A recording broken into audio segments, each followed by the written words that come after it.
Welcome to Truth Seekers. Hello, friends. Good morning, and welcome to the Seiker Podcast on Service of Change Radio, where we challenge reality, question that which we've been taught, and hope to inspire a new direction of thought to bring about change. I'm your host, Dennis Nappy II, and I'm really happy to be here on this rainy Thursday morning, July 8th, 2015. Last night, we recorded a new Change Cast with Miss Lori Latimer and myself, and it just felt great to be back on the air with two-thirds of our Change Cast crew. Joel's still out of commission, but we had a really good discussion about eating healthy and the problems with people stores charging too much money for organic and GMO-free foods.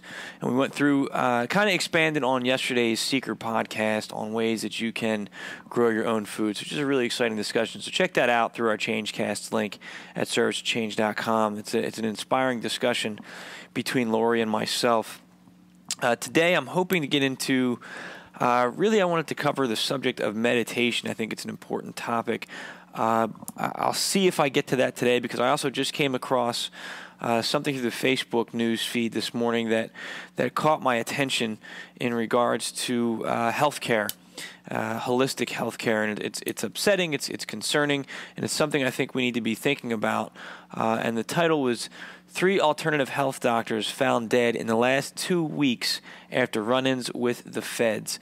And this was on July 2nd. This article came out, written by a man by the name of John Vibes. And this caught my attention really because the driving force of this whole venture here for me with eating healthy and searching into my current book, Food for the Archons, the research that I'm doing, this podcast was really brought to light, as my father passed away, as I watched what he went through with his cancer treatment and the suffering that ensued as a result of that treatment, and just the poor care that he received. I started looking into, just healthcare in general, and I came across a documentary called Cancer: The Forbidden Cures. This movie, or this documentary, has resonated with me since I watched that. It is very eye-opening.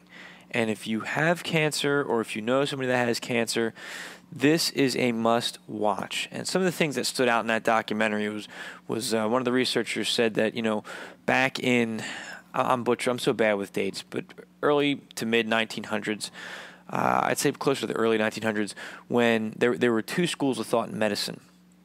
And the first school of thought had a lot of Native American practices involved in it, and it treated people with natural herbs, and holistic type of cures. And those people usually ended up being cured from whatever ailment or disease that they had. The second treatment method was through chemicals and drugs. And a lot of times people died from the treatment. The disease may have been cured, but the treatment itself ended up killing people. So you had these 2 schools of thoughts, and again, I'm paraphrasing this documentary, one of the things that it talks about. But then it goes into to explain how the medical colleges in the United States had a few philanthropists, people that were donating money. I believe it was the Rockefellers and some other families were donating money to these medical colleges. And they said, hey, since we're donating so much money to your schools, we'd like to have people on your board of directors just so we can make sure our money's being spent wisely. The colleges said, sure, yeah, you're giving us so much money, absolutely, you can have people on our board of directors. They signed up, so they get on the board, and according to this documentary, immediately the curriculums changed, and they stopped teaching about the herbal remedies and the natural cures, and started teaching pharmaceutical drugs. Why? Because they had, financial interests in the pharmaceutical companies. So it was not in the best interest of people, healthcare, and healing. It was a business decision. So medicine is taught based on the business of medicine, not on the interest of taking care of your patients. Medicine is a business, and I witnessed it firsthand. And I believe wholeheartedly that contributed to the death of my father. Because cancer is a multi-billion-dollar industry, and I encourage you to go out and do your own research on that. And again, not a fear-mongering statement. I'm just trying to open your mind to this reality that a lot of us don't want to face. I'm not saying all medicine is bad. I think that trauma care has done wonderful things for people. It has saved lives, but in terms of basic maintenance of your body, there is a better way than just let me pop this pill when I'm feeling, bad. There's a whole different approach, to medicine and healthcare that I think we need to be looking at, and doing it right away. So this article caught my attention because these are 3 alternative health doctors, and in this documentary, Cancer: The Forbidden Cure, these practitioners who weren't all doctors, they just people who found natural remedies to treat cancer and were curing thousands of people, many of whom were labeled as terminal. They were finding cures to help these people.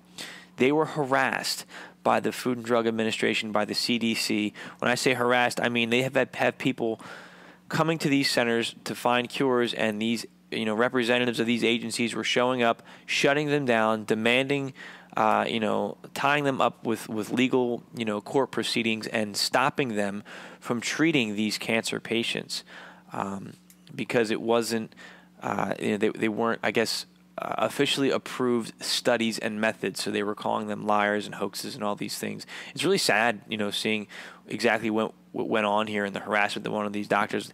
If somebody has a cure, why wouldn't you invest everything into exploring it instead of trying to invest everything into discredit it? And that's basically what happened. So check this out. You can find it on YouTube, Cancer: The Forbidden Cure. But what it basically says here is, in the past several weeks, a number of controversial natural health doctors have died under mysterious circumstances. Some of them have even had recent encounters with federal agents and bureaucracies. I will have this link up. Actually, it's already up on the serviceofchange.com website. I'll throw a Facebook page. I'll throw it up on the Truth Seekers Facebook page as well, but please check it out. But let's see. It says 2 weeks ago, the string of mysterious deaths began with Dr. Jeff Bradstreet, MD, who was found in a river with a gunshot wound to his chest. Police claimed that the gunshot wound was self-inflicted and that the death was a suicide. However, Bradstreet's family suspects foul play. I don't know how common people who commit suicide shoot themselves in the chest. Usually, I think that's a shot to the head. So that right there, that just kind of, as a former cop, that piques my interest. But the article goes on to explain that the family set up a page and managed to raise over $25,000. Many of those donations coming from former patients, just trying to find out who the killer is. I'm paraphrasing this article here, but Father's Day, June 21st, Bruce Hendel, DC PhD of the Miami area, was found dead in his car with no explanation.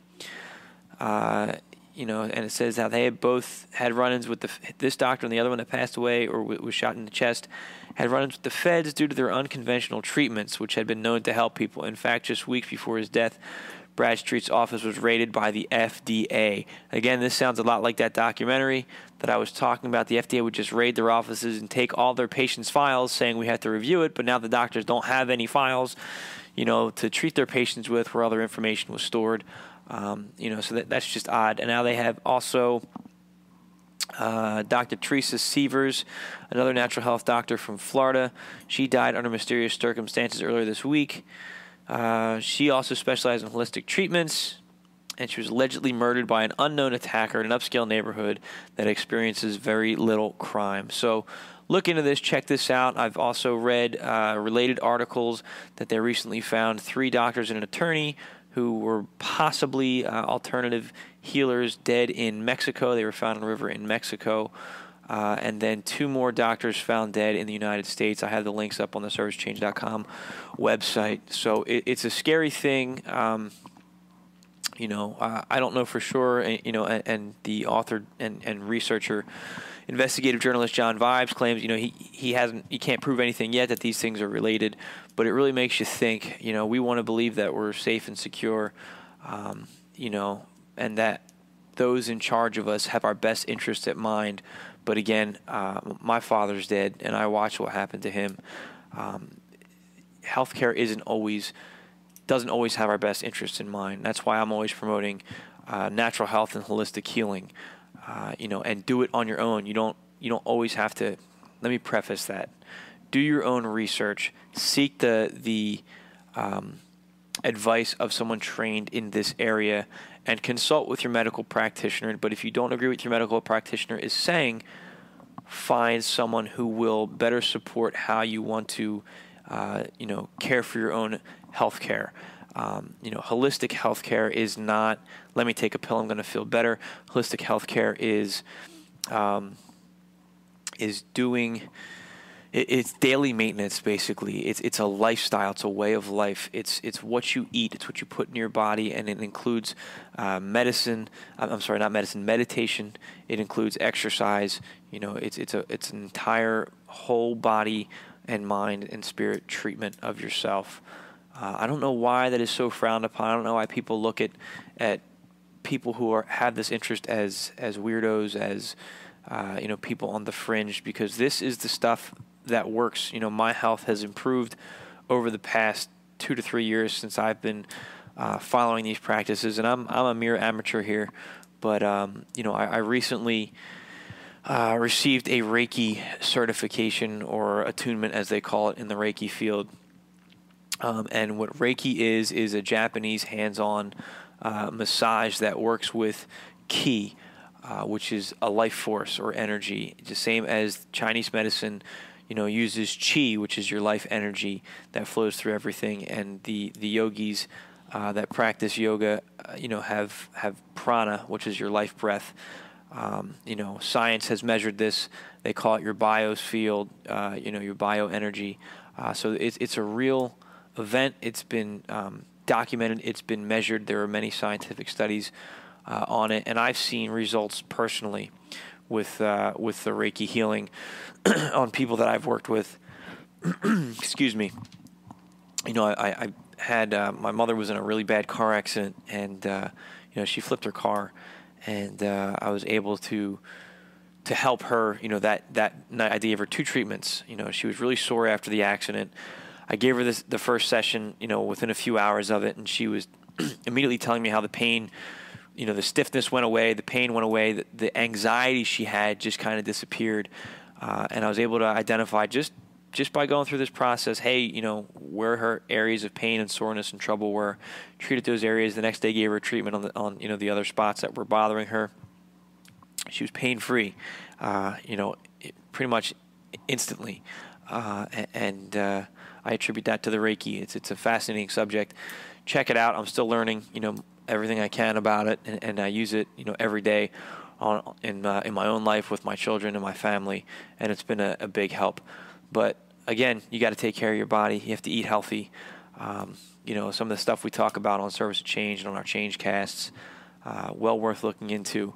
I hate to be sharing this negative news about these 3 alternative health doctors, but it's something worth looking into, to understand that, the healthcare is not always, the government's doesn't always have your best interest in mind. There's a lot of corporate interests that supersede your own personal interests. So you need to take matters into your own hands as far as how the health of yourself and the health of your family are concerned. And I highly recommend that you do that. like I said, we have a lot of resources that's through serviceofchange.com, just in things that we've talked about in our ChangeCast, articles that I've written, and links that we've shared through our social media feeds. The information is out there. Take the time, start doing your own homework. We always say small changes have massive impacts. That small change, just read for 5 to 10 minutes a day. Read one article a day on holistic healthcare and start incorporating some of these practices into your own family, and into your own life. I always start it with myself before I moved it on to my kids. I've done a lot of work with essential oils with them, and that's helped them with, maybe they have trouble sleeping. I'll use lavender oil, to kind of help calm them and relax them. I've made, like my own Vicks Vapor Rub for my kids out of coconut oil and eucalyptus oil, and that has that calms them down and helps open up their airways when they're sick and congested. So a lot of different options out there with healthcare, with your own taking health in your own hands, as you should. Again, it should not be, let me just go get my checkup, once or twice a year, and that's all I'm going to do to think about my health. It's a daily maintenance, and it can be a lot of fun. The more you learn, the more you get involved, the more you can get your family involved, and you feel good. You feel great. You have more energy. You're healthier. You're more resilient. So please start exploring that, and I'd love to hear your feedback on it and tell me, how that's, what experiences you have, what works, what doesn't work. I'm trying to compile, some resources and some lists for other people interested in this field to look into and to work with. Like I said, meditation, I'm not going to have time to do a whole show on meditation. Maybe I'll get into that tomorrow. But meditation is also something that's a big part of my healthcare plan. I meditate, every morning, hopefully, and sometimes twice a day is what I try to do, but sometimes I only get to do it at least, in the morning. So as soon as I wake up, I have a little space in my office where I can sit down and just kind of clear my head and meditate. And I recommend that everybody do that. And I think I'm going to get into tomorrow because there's some great studies about meditation and education, which are both near and dear to my heart. So that's about it for today. I just want to direct you back to the serviceofchange.com website. Check out our Truth Sinkers link. Check out the Seiker Podcast links. A lot of good stuff on there. If you want to support what we're doing here, look at our bookstore.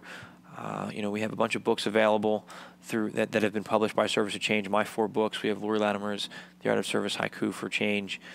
Check them out. Subscribers to our newsletters receive 10% off of all purchases, and that helps fund what we're doing here with our website, with our radio station, and everything. So I hope you enjoyed this edition of the Seiker Podcast. We are out of time now. I'm your host, Dennis Nappy II, on Service of Change Radio, where small changes among the masses can have a massive impact around the world. We encourage you to be that change and never stop questioning. Thank you.